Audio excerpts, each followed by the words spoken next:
Hello everybody, it's Yashar here, back again with another video to help you experience something new today. In this video, I will quickly review two Gear VR games which released recently on Oculus Store, Witchblood and Equalizer. If you'd like to see more videos like this every single week, subscribe to the channel right now. That being said, let's start the video.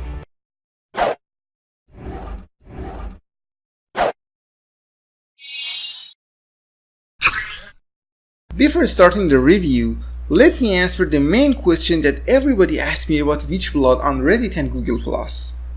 Is Witchblood good enough to be in the list of top 10 games of 2017 so far? And the answer is yes, it's good enough to be in the list, but it's not the best game of 2017, and it's not on top of my list. Witchblood is a side-scroller game in which you should control a female character in a fantasy and magical world. The game is a little bit difficult and challenging, and I really like it. It's like the old school platformer games.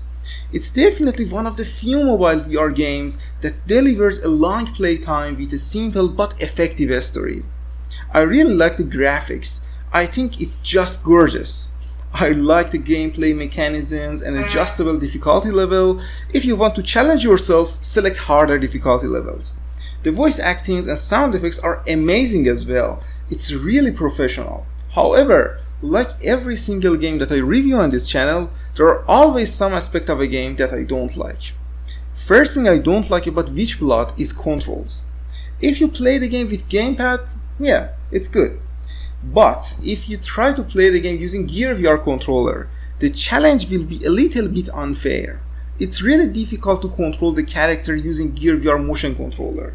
After an hour or so, you will get used to it, but still you will miss a jump here and there, and it will result in a fall, and it's really frustrating. I think Gear VR controller support is a complete failure in Witchblood. Next, camera angles. The game has an interesting and different perspective than other VR games, but in some levels it's just horrible. Sometimes you can't see all of the details in one scene. It's like Terminal, which of course developed by the same guys, Oculus Studio. It seems that Oculus developers really like these stationary camera angles, and they are going to do this in every single new game. I'm not a fan of the camera angles in these games. I don't like it. Finally, it doesn't use full VR capabilities. The game is definitely a good one considering interesting gameplay, graphics, story and voice actings. However, it doesn't use any major VR element.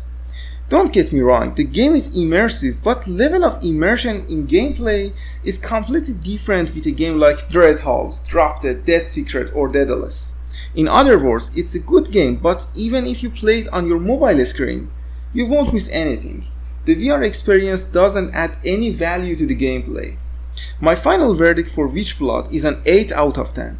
It is definitely a good side-scroller and classic platformer game, however, it doesn't have any major VR element, at least in my opinion.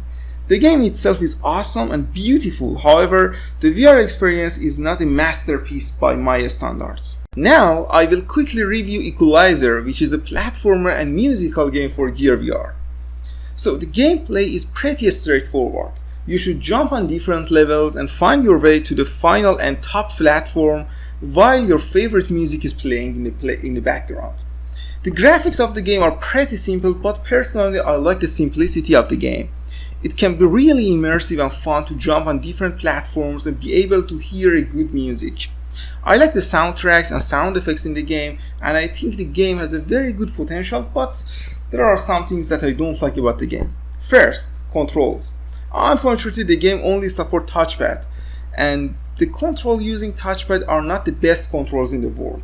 I'm really looking forward to see motion controller support for this game. Controls are definitely need to be improved a lot. Next, variety. The game does not have enough variety in the gameplay. For a short period of time, yes, it's fun and great. However, it would be great if the platforms have more different physics, or if I could perform more different jumps. The game should have more mechanism in order to hook you up for a long period of time. Finally, bugs and glitches. I stuck in the environment 2 times during my gameplay, which is not cool. I think it happened when I fall down from a platform and then tried to jump again. I had to restart the game, which was a little bit frustrating. So developers should definitely fix these issues as soon as possible. My final verdict for Equalizer, considering its price tag, is a 6 out of 10.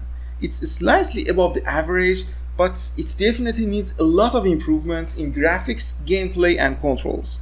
If developer can fix all of the bugs, improve graphics and controls, then I would increase its score by 1. But until that time, I see you guys in the next video. Farewell.